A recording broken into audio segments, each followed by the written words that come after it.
Wicked for Good is finally out, and you know what? I think just right off the bat, this is pretty good. Going into this, I will say I know a lot of people were talking about like how like Act One of this is very good, and Act Two is very like eh. And I just to give you context, I've never seen the play, but that's just the general like consensus I've got from people. So going into this, I didn't have like low expectations, of course, but like I didn't go in expecting like something like the first movie, because if you like seen my channel before, Wicked is my favorite movie of 2024, and it still hasn't changed. And the thing is, I really do like this movie. I think it's very good, but I feel like there are flaws that are just kind of like inexcusable, to be honest.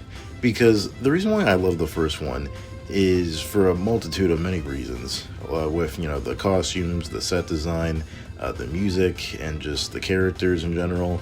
And I feel like this movie still has that. It obviously still has that. But I just feel like some of the flaws in both the music and story department are honestly kind of lacking. Now, we're doing full spoilers here, so, if you're going into this, like, wanting me to, like, I don't want to know what happens, this is not the video for you. So, just getting into it, really. I really appreciate, like, all of, like, the performances in this movie. I think Cynthia Erivo and Ariana Grande are practically killing it in this movie. I think they have amazing chemistry in both movies. They have done such amazing work.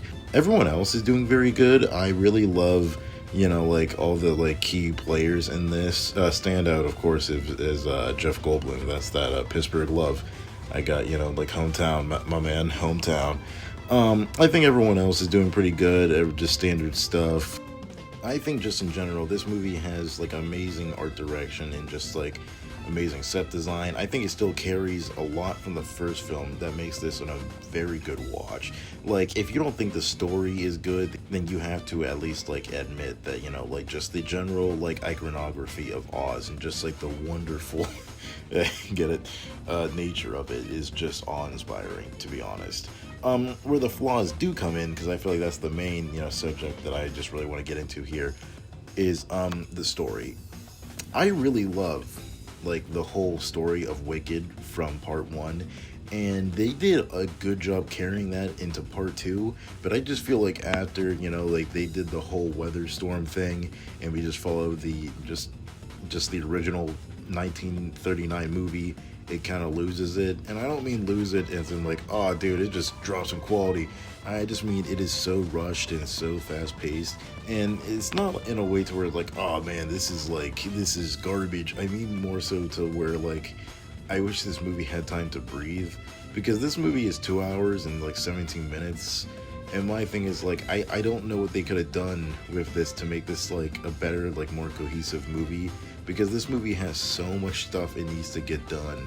It needs to do like the Wizard of Oz the movie, it needs to do Glinda's character, it needs to do all the other people's characters, and there's just a whole bunch of stuff that they need to like address and go through.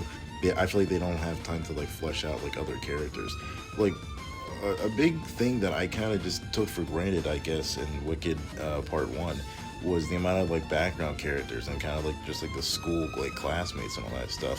And whenever they're in the movie, I'm like, oh wait, dude, these are like just glorified cameos over here. Like, dude, how are you guys doing? And it's just sad, because it's like I think those are some of the people that made like the movie like breathe life into it. It's the same reason why I love this year's Superman, is because I love the background characters that breathe in this movie. And which is my point to say, there's very little time to give any nuance to these characters except for Glinda and Elphaba. And I'm not saying that's not a bad thing, because they are like the core and heart of this movie, especially Glinda in this one, which I'll get to in a bit. But you do see an issue here to where it's just too quick paced, to where there's no time for it. I feel like the only other person to even have like an ounce of importance that's not Glinda or Elphaba was Jeff Goldblum's character. And this isn't me just saying it because I love Jeff Goldblum. I just genuinely mean there just isn't really time for anyone else. I'm being so real. And I guess the part with Glinda, I guess the way I kind of interpreted this, I don't know if other people will. I kind of appreciate the fact that with this movie, this kind of is Glenda's movie. I like that. After we had her like flashback of her as a kid, I was completely sold with this being her movie. And I really dig that. I kind of like the fact that in the first one we get to see like Elphaba's like backstory and her kind of like, you know, trauma and like her, you know, like side of things. And we still get to see like her side of things, of course. It's called Wicked, you know, part two. It's, you know, like no shit. But I really do like the fact that Glenda kind of gets more time to shine. And I really do think that Ariana Grande just really gives just such like a captivating performance. I don't mean this lightly. I think she does a very fine job. She does a damn good job at what she's given. One of the music, like one of the numbers she has when she's like in her palace and all that stuff, it was one of the few moments where I felt like we actually had time with the character and just any character really, to be honest. And that's kind of the thing, is the fact that with the pacing, I know I'm talking about the pacing, but it really kind of kills the movie at certain points. Like there's a point where, like I said, spoilers. So I'm sorry if I, but Elphaba's sister dies, because just drops a house, a house just drops on her, and Elphaba goes like, "Hey, can you give me some time to grieve here?" And then 2 seconds later, they're like, "All right, time for an MCU boss battle." And I'm like, "What the fuck? What happened here?" You know what I mean? I don't know. It's just weird, I guess. I don't know how to put it. And even then, with other stuff like that, the first one just had more stuff going on with like the animals and all that stuff. It still is in here, but I feel like that's not really as touched upon with like with the whole like love interest plot line with all that stuff. Like it was like cool, but like kind of looking back at it, I kind of miss how much Wicked Part 1 focused on the animal plot line compared to like the whole love interest thing. Like with like Furio, is that his name? Whatever, I think that's his name, whatever. My thing is like, well, that was interesting and I do like that. I just miss kind of like most of like Act 1, really.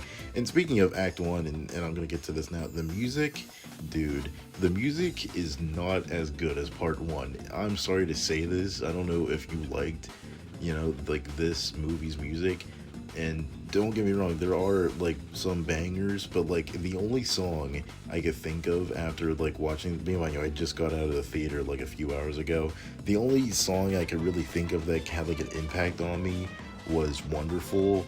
And I guess like I've been changed for good at the end.